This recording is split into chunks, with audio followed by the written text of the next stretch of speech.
বিজেপিৰ নতুন সভাপতি দিলীপ শইকীয়াৰ হোৱাৰ লগে লগে বিজেপি ভিতৰ চোৱাটো ৰং সলাইছে। বহাগ বিহু আহিছে যে সেইকাৰণে মানে ৰং সলাইছে দেই। আৰু দিলীপ শইকীয়া আহিছে যিহেতু সেইকাৰণে একদম সকলোৰে গাত ৰং চং সানি বিহু লগাইছে। বিহু আমাৰ বহাগ বিহু লাগি গ'ল এতিয়া বিজেপি ভিতৰ চোৱা। নমস্কাৰ জনাইছোঁ সকলোকে আৰু আৰম্ভ কৰিছোঁ মোৰ নতুন ভিডিঅ'টো।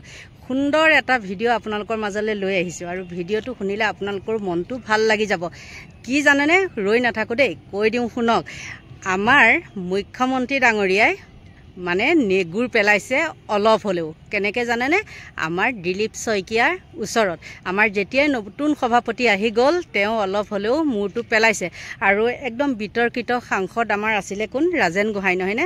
আৰু সেই ৰাজেন গোহাঁই এতিয়া ঘূৰি আহিছে। দিলীপ শইকীয়াৰ অহাৰ লগে লগে যিটো মন্তব্য তেওঁ কৈছে আপোনালোকেতো সকলোৱে শুনিছে। গতিকে ৰাজেন গোহাঁই অহাৰ লগে লগে আপোনালোকে দেখিছে যে ৰাজেন গোহাঁইক তেওঁক কাষত বহিবলৈ কোনোবা এখন মিটিঙত দিয়া নাছিলে নহয়নে? কিন্তু ৰাইজে সেইটো ভুল বুজিছে, সেইটো তেনে কথা নহয়। কি হ'ল জানেনে, লাষ্টত কিন্তু মামায়ে ৰাজেন গোহাঁইক গামোচা পিন্ধাবলৈ বাধ্য হ'ল এটা ধমকিত। সেইটো এটা গুড নিউজ হয়নে নহয়? কাৰো ওচৰত মূৰ নোদোৱা মানুহজনে কেনেকৈ গামোচা পিন্ধালে দেখিছেনে আপোনালোকে? বাৰু নিউজটো দেখিছেনে নাই? মই নিউজটো দিব নোৱাৰোঁ, কিয় জানেনে? সেইটো নিউজ দিলে কপিৰাইট লাগে। ইয়াতো চাগে কিবা এটা আছে ৰহস্য। ইমানবিলাক দি থাকোঁ তেতিয়া নালাগে, কিন্তু এইটো দিলে কপিৰাইট লাগে। মই কেইবাবাৰো কৰি চাইছোঁ। সেইটো কাৰণে ক'লোঁ দেই, মানে হাইঠা মাটিত পৰিছে নহয়নে বাৰু? আপোনালোকে নিশ্চয় গম পায় পঞ্চায়ত ইলেকশ্যন আহিছে নহয়নে? আৰু এইবাৰ পঞ্চায়ত ইলেকশ্যনত যিবিলাক মানে মেম্বাৰ উঠাইছে গছৰ মুহা, আপোনালোকে নিশ্চয় সেই নিউজবিলাক দেখিছে। কিন্তু পঞ্চায়ত ইলেকশ্যন অহাৰ লগে লগে কি হৈ গ'ল গম পাইছেনে নাই? গেছৰ দাম 50 টকাকৈ বৃদ্ধি হ'ল আৰু পেট্ৰল ডিজেলৰ দাম। তেওঁলোকেতো এতিয়া বেনাৰ পোষ্টাৰৰ নামত আমাৰ পৰাই টকা সংগ্ৰহ কৰিব লাগিব। আৰু আঁচনি, সেই আঁচনিবিলাক কাৰোতো বাপেকৰ পকেটৰ পৰা নিদিয়ে, আমাৰ পৰাই দিয়ে। আমাৰ টকা আমাকে দিয়ে, আকৌ আমাকে তেওঁলোকে দাদাগিৰি দেখায়। আৰু সেই মানুহখিনিও গম পাব লাগে যে আমাৰ টকা আমাকে দিয়ে নহয়নে? তেওঁলোক ইমানেই আঁচনি পাগল হৈছে, মানে এটা কথা তেওঁলোকে ক'ব নোৱাৰে যে আমাক আঁচনি নালাগে। সেইটো কেতিয়াও মুখৰ পৰা নোলায়। মানে আঁচনিৰ পিছত তেওঁলোক দৌৰিহে ফুৰে। দিব 1200-1300 টকাৰ অৰুণোদয় আৰু গেছটোৰ দাম ল'ব 1100-1200 নহয় জানো?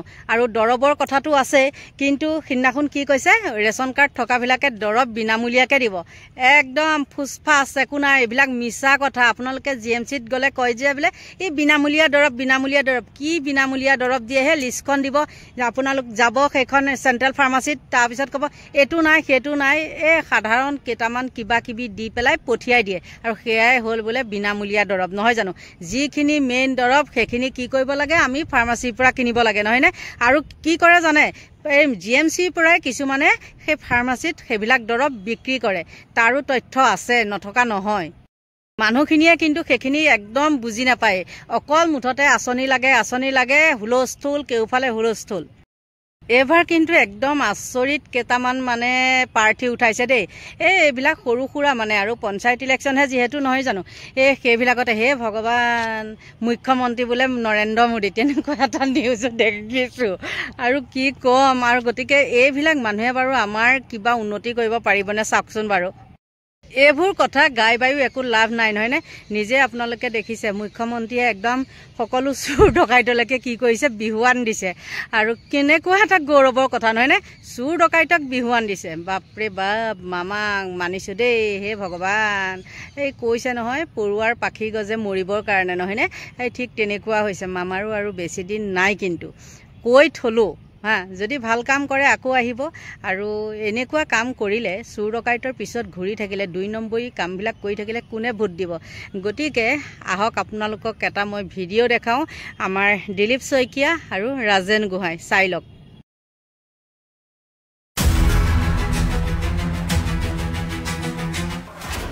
সলনি হৈছে অসম বিজেপিৰ আভ্যন্তৰীণ পৰিৱেশ, আহিছে ভাল পৰিৱেশ। দিলীপ শইকীয়া অহাৰ পাছত দূৰ হৈছে হতাশা, নিৰাশা। বক্তব্য মাত্ৰ কেই ছেকেণ্ডমানৰ, অথচ তাৎপৰ্যপূৰ্ণ ইংগিত।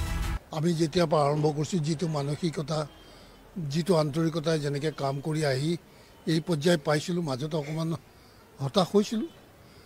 আজি আকৌ দিলীপ অহাৰ পাছত আমাৰ এই হতাশা, নিৰাশা শেষ হৈছে। পুনৰ এটা ভাল পৰিৱেশ আহিছে বুলি আহিছে। এইদৰেই মনৰ কথা ব্যক্ত কৰিলে ৰাজ্যিক বিজেপিৰ এসমৰ সভাপতি তথা প্ৰবীণ বিজেপি নেতা ৰাজেন গোহাঁয়ে।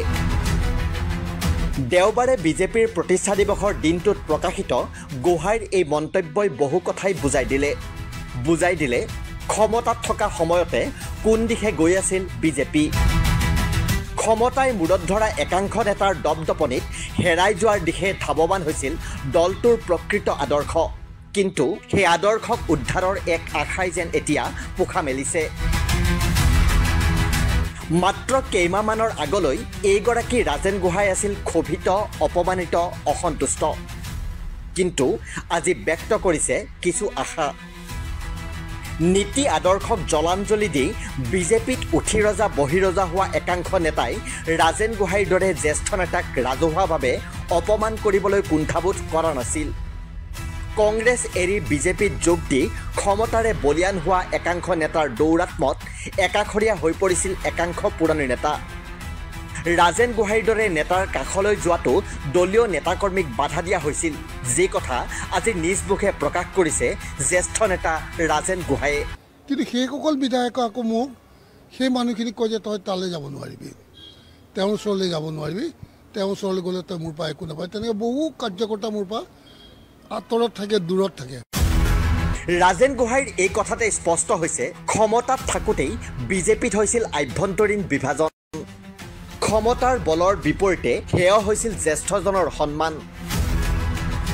কিন্তু দলটোক ৰক্ষা কৰাৰ এতিয়া আশা হিচাপে যেন সন্মুখলৈ আহিছে নতুন সভাপতি দিলীপ শইকীয়া। দিলীপ শইকীয়াই ৰাজ্যিক বিজেপিৰ সভাপতিৰ দায়িত্ব লোৱাৰ পাছতেই ৰাজেন গোহাঁইক সাক্ষাৎ কৰিছিল। ৰাজেন গোহাঁয়েও বাজপেয়ী ভৱনলৈ আহিছিল। সেইদৰেই যেন দিছিল দলৰ আভ্যন্তৰীণ পৰিৱৰ্তনৰ এক ইংগিত। দিলীপ শইকীয়া ৰাজ্যিক বিজেপিৰ সভাপতি হোৱাৰ পাছৰে পৰা হতাশা দূৰ হৈ মনলৈ আহিছে আশা। কেৱল ৰাজেন গোহাঁইয়ে নহয়, আৰু হয়তো বহু প্ৰবীণ নেতাৰ এতিয়া এনে অনুভৱ, আকৌ যেন বাজপেয়ী ভৱনলৈ আহিব পৰা হৈছে তেওঁলোক। দিলীপ শইকীয়া ৰাজ্যিক বিজেপিৰ সভাপতি হোৱাৰ পাছৰে পৰা অসমত বিজেপিৰ পৰিৱেশ সলনি হৈছে। এই কথা শেহতীয়া কেতবোৰ কামে প্ৰমাণ কৰিছে।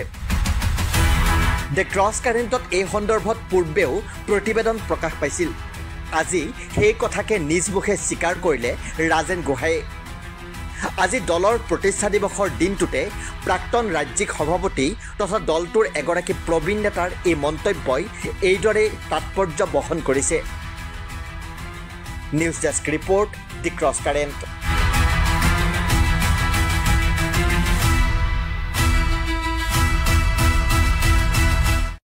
দেখিলে নহয়নে বাৰু নিশ্চয় সেই নিউজটো, আৰু কি ক'ব, উপায় নাই।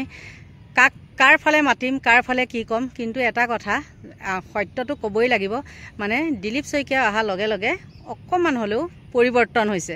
আৰু মামাটো এতিয়া ফুৰিবলৈ গৈছে, গম পায়নে আপোনালোকে? মামা 12 তাৰিখ নে 11 তাৰিখেহে আহিব দেই।